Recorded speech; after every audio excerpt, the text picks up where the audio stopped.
NFPA 7310.60 addresses raceways for underground installations. It states that subsurface raceways shall be installed as specified in this section, or in accordance with the requirements of other applicable articles of this code or of other recognized codes. Whether raceways are used as conductors, they shall comply with the applicable requirements of this code. Installations that are outside and are below grade or in contact with the air shall be of materials that are approved for the purpose. PVC pipe is an approved material for underground raceways according to Table 300.5 in NFPA 70.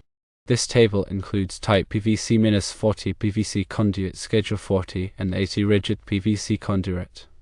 When installing electrical cables underground, ensuring proper protection and adherence to safety standards is critical. Using PVC pipe as an underground duct offers a practical and code-compliant solution, provided the correct type of PVC pipe is selected and installed according to the NEC, which is the National Electrical Code. The NEC provides detailed guidelines for electrical installations, including underground raceways. Section 310.60 specifically addresses raceways for underground installations, emphasizing the use of approved materials for such applications.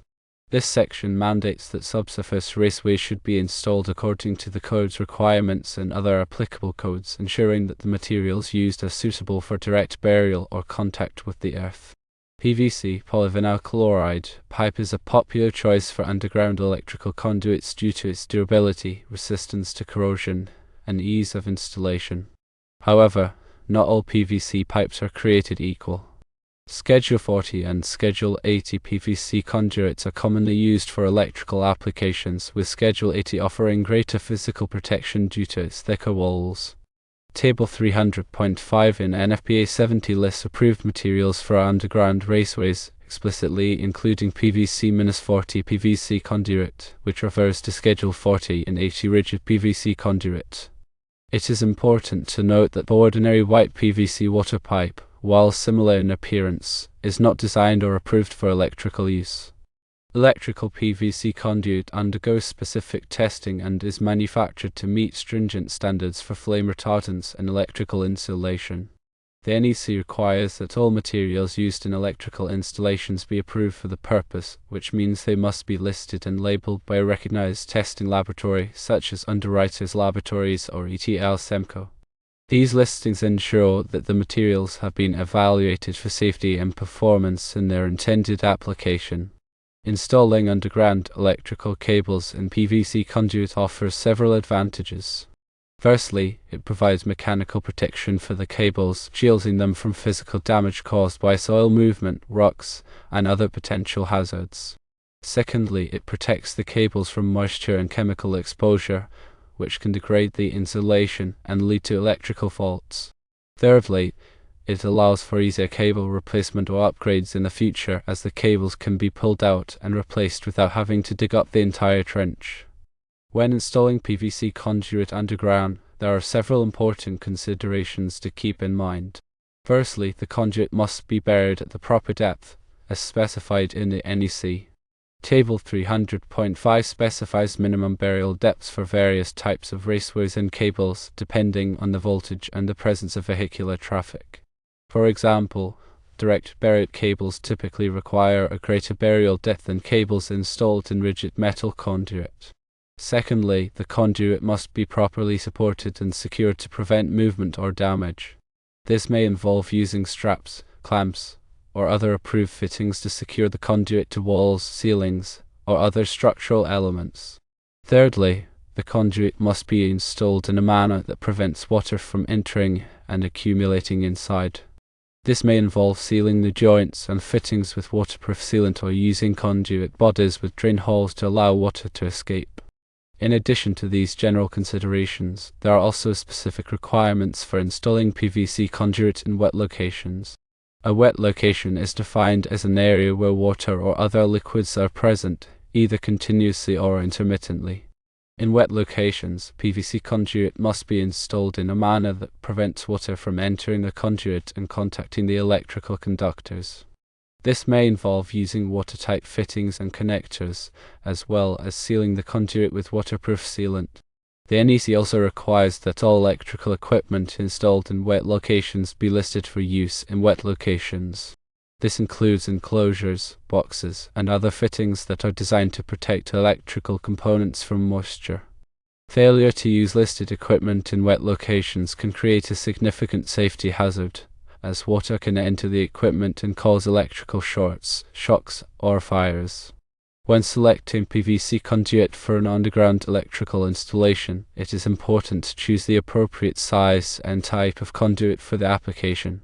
The size of the conduit will depend on the number and size of the conductors that will be installed inside. The NEC provides tables that specify the maximum number of conductors that can be installed in a given size of conduit based on the conductor size and type.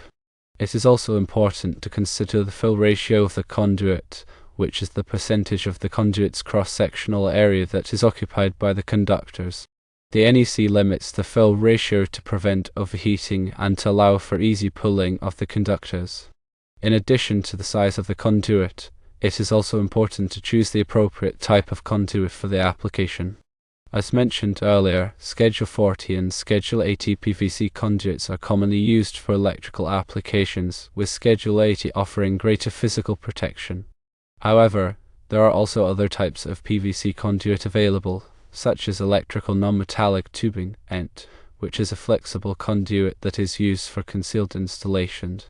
ENT is not approved for direct burial or for use in wet locations, so it is important to choose the appropriate type of conduit for the specific application. Once the PVC conduit has been installed, it is important to properly ground the electrical system. Grounding is the process of connecting the electrical system to the earth, which provides a path for fault current to flow back to the source in the event of a ground fault. Grounding helps to protect people from electrical shock and to prevent damage to electrical equipment. The NEC specifies detailed requirements for grounding electrical systems, including the size and type of grounding conductors, the location of grounding electrodes, and the methods for bonding metal enclosures and equipment. It is important to follow these requirements carefully to ensure that the electrical system is properly grounded and safe to operate. In summary, using PVC pipe as an underground electrical duct is a common and code-compliant practice, provided that the correct type of PVC pipe is selected, installed properly, and grounded according to the NEC. By following these guidelines, it is possible to create a safe and reliable underground electrical system that will provide years of trouble-free service. Remember to consult with a qualified electrician or electrical engineer if you have any questions or concerns about your electrical installation. They can provide valuable guidance and ensure that your installation meets all applicable codes and standards. When working with electricity, safety should always be the top priority. Before starting any electrical work, be sure to disconnect the power to the circuit you will be working on and to test the circuit to ensure that it is de-energized. Use insulated tools and wear appropriate personal protective equipment, such as safety glasses and rubber gloves. If you are not comfortable working with electricity, it is best to hire a qualified electrician to do the work for you. Electricity can be dangerous, and it is important to take all necessary precautions to protect yourself and others from harm. Let's delve into some additional considerations when using PVC pipe as an underground electrical duct. Firstly, consider the thermal expansion and contraction of PVC. PVC has a relatively high coefficient of thermal expansion, meaning it expands and contracts significantly with changes in temperature. This can be a concern in underground installations where the temperature can fluctuate throughout the year. To address this, expansion fittings should be installed at appropriate intervals to allow for the movement of the conduit without putting stress on the connections or the cables inside. The spacing of these expansion fittings depends on the length of the conduit run and the expected temperature variation. The manufacturer's recommendations should be consulted for proper spacing. Secondly, consider the potential for condensation inside the conduit. Underground conduits can be subject to condensation, especially in areas with high humidity or fluctuating temperatures. Condensation can lead to corrosion of the cables and equipment inside the conduit, as well as electrical faults. To minimize condensation, the conduit should be sealed as tightly as possible to prevent moisture from entering. Conduit bodies with drain holes can also be used to allow any accumulated water to escape. Additionally, the use of a breathable sealant can help to prevent the buildup of condensation by allowing moisture to escape while still preventing water from entering. Thirdly, consider the potential for damage from rodents or other animals. Underground conduits can be susceptible to damage from rodents or other animals that may try to chew through the conduit or the cables inside. To protect against this, a conduit should be buried at a sufficient depth to prevent animals from reaching it. The use of a rodent-resistant conduit or cable can also help to deter animals from damaging the installation. Additionally, the conduit should be inspected regularly for any signs of damage, and any damage should be repaired promptly. Fourthly, consider the potential for chemical exposure. Underground conduits can be exposed to a variety of chemicals in the soil, such as fertilizers, pesticides, and industrial waste. These chemicals can corrode the conduit or the cables inside, leading to electrical faults. To protect against this, the conduit should be made of a material that is resistant to the chemicals in the soil. PVC is generally resistant to most common chemicals, but it is important to consult with the manufacturer to ensure that the conduit is suitable for the specific environment. Additionally, the conduit should be inspected regularly for any signs of corrosion, and any corroded sections should be replaced promptly. Fifthly, consider the potential for ground movement. Underground conduits can be subject to ground movement caused by earthquakes, frost heave, or other geological events. This ground movement can put stress on the conduit and the cables inside, leading to damage or failure. To protect against this, the conduit should be installed in a manner that allows it to move with the ground. This may involve using flexible couplings or expansion joints to accommodate the movement.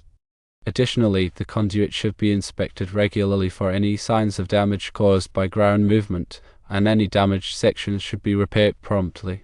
Sixthly, consider the potential for future excavation. Underground conduits can be damaged by future excavation work, such as digging for utilities or landscaping. To prevent this, the location of the conduit should be clearly marked on the surface with warning tape or other markers. Additionally, utility companies should be notified before any excavation work is done in the area. Seventhly, consider the potential for overload. Electrical systems are designed to carry a certain amount of current, and overloading the system can lead to overheating, damage, or even fire. To prevent overloading, the electrical system should be properly sized for the expected load.